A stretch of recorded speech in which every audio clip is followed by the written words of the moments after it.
All right, guys, now since you have completed your Ed puzzle here, where you learned about our, where you learned about our Antiqua Rec formula, we are actually going to go in and start our introduction, where we are going to outline what we are doing for our paper.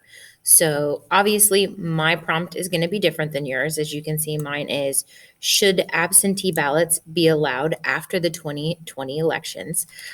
This is obviously not what your prompt is. Your prompt is going to be, can justice and forgiveness go hand in hand? But I wanted to give you an example of how we would walk through this whole process. So I'm going to zoom in my screen here because, well, it's a little hard for me to see when it's so tiny.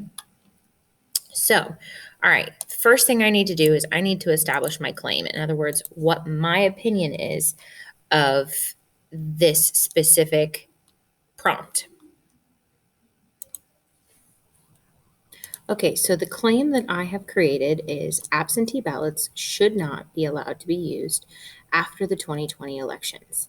Notice that my claim responds to the prompt, and it also is written in third person. I don't use I anywhere in my claim. And then I've listed my two reasons. The authenticity of an absentee ballot was compromised during the 2020 election. And reason number two is no absentee ballots would mean quicker results. So now that I have done my prompt, I've created my claim and my two reasons, we're going to move on to the next part. In this next portion, we are going to do the A, N, and T of our Antiqua Rec formula. Remember, A stands for attention getter, N is the necessary information, and T is that thesis statement where I'm going to combine my claim and my two reasons together. All right, so the first thing I need to do is do my attention getter. Remember, it's supposed to be something that grabs the reader's attention. And what I chose to put in here was, in 2008, it cost $460,000 to recount the absentee ballots in Minnesota alone. That's just one state. That to me is pretty shocking. And then for my N, remember N is necessary information. I would explain exactly what an absentee ballot is and how long it takes to count those ballots.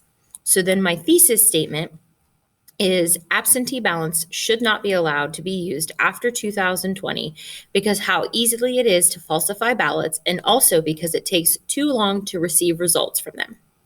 So now that I have given you an example and you have watched the video on explaining how to do an introduction, I want you to go into your digital notebook and I want you to complete this activity on your own.